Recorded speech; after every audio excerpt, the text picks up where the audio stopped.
Sorotan tajam ke arah Veda Ega Pratama. Indonesia tak lagi sekadar penonton.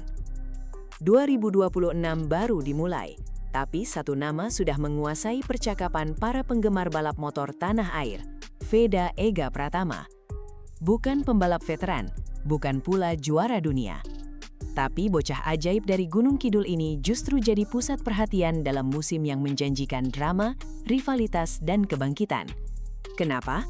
Karena Veda bukan hanya mewakili Indonesia, dia membawa mimpi kolektif jutaan fans yang selama ini cuma bisa berharap dari pinggir lintasan. Sekarang, harapan itu punya wujud. Di Moto3, Veda tak sekadar menjadi peserta, dia adalah simbol lompatan generasi. Semua mata kini tertuju padanya, dari pedok Eropa hingga sirkuit Mandalika.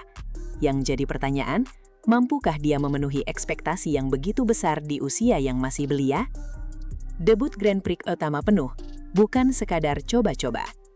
Musim 2026 menjadi tonggak sejarah. Veda Ega resmi memulai debut penuhnya di kelas Moto3 bersama Honda Tim Asia. Tapi ini bukan cerita pemula biasa. Di balik tampilannya yang tenang, tersimpan agresivitas luar biasa di atas motor.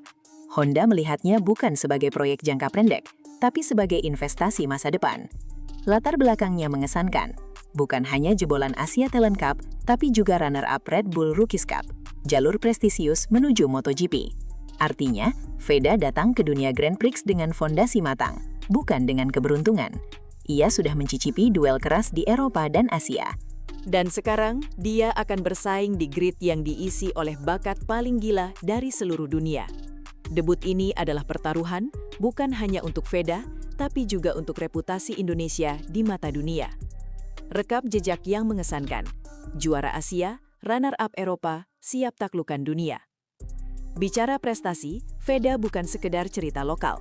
Tahun 2022, dia jadi juara Asia Talent Cup, mendominasi tanpa celah. Lanjut ke Eropa, dia tampil ganas di Red Bull Rookies Cup dan langsung menembus posisi 2 besar di musim penuhnya. Itu bukan pencapaian biasa. Banyak rider elit MotoGP hari ini, seperti Pedro Acosta atau Denis Onju, juga datang dari jalur yang sama. Artinya, Veda berada di jalur cepat menuju elit dunia. Bahkan beberapa analis Eropa sudah menyebutnya sebagai rising star dari Asia yang paling menjanjikan sejak Hiroshi Ayoma. Tapi jangan salah, ini bukan sekedar soal speed. Veda punya insting balap tajam dan kemauan belajar yang cepat.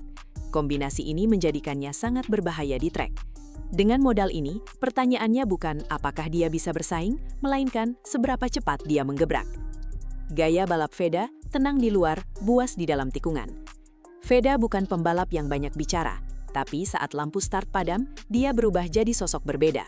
Gaya balapnya agresif, tapi tetap rapi.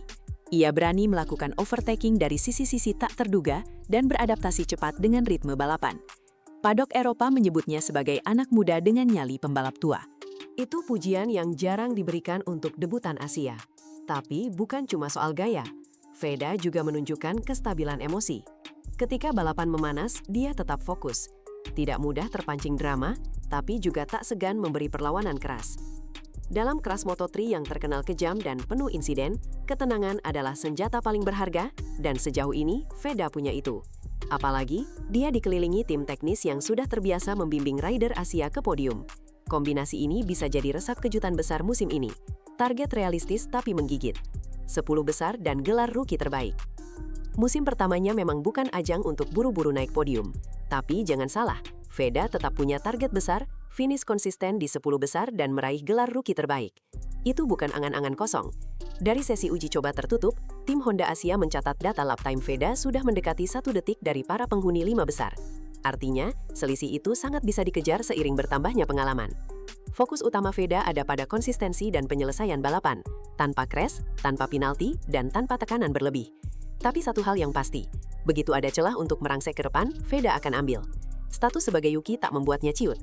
Justru dia ingin membuktikan bahwa umur 17 tahun bukan penghalang untuk tampil seperti veteran.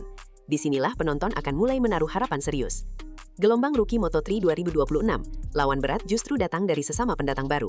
Moto3 2026 dipenuhi darah muda. Tapi bukan berarti Veda bebas dari tekanan. Sebab, 3 nama lain juga mencuri perhatian.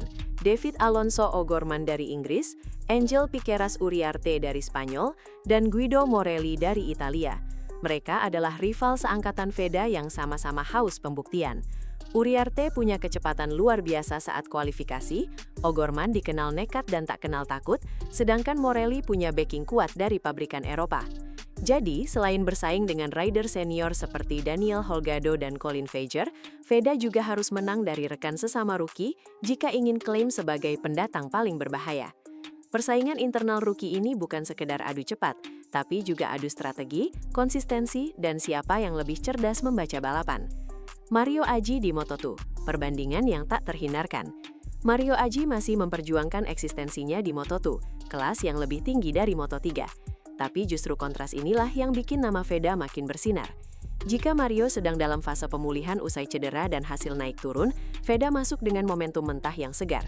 Media mulai membandingkan, apakah Veda akan melampaui Mario? Sebuah narasi yang sulit dihindari, meski keduanya tak berada di kelas yang sama.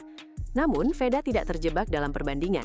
Ia fokus ke jalurnya sendiri, meski sadar bahwa performanya akan dinilai sebagai cerminan masa depan Indonesia. Dan jika di akhir musim nanti Veda tampil lebih stabil dari Mario, publik pasti mulai bertanya, siapa sebenarnya ikon balap Indonesia berikutnya? Efek domino dari kelas MotoGP, kesempatan terbuka lebar. Di kelas utama, MotoGP 2026 mengalami guncangan besar. Beberapa kontrak bintang seperti Marc Marquez, Maverick Viñales, dan Fabio Di Giannantonio sedang dalam negosiasi ulang. Ada pula isu comeback besar dan tim-tim yang tengah melakukan regenerasi. Efeknya, para manajer tim kelas bawah ikut bergerak cepat mencari bibit unggul.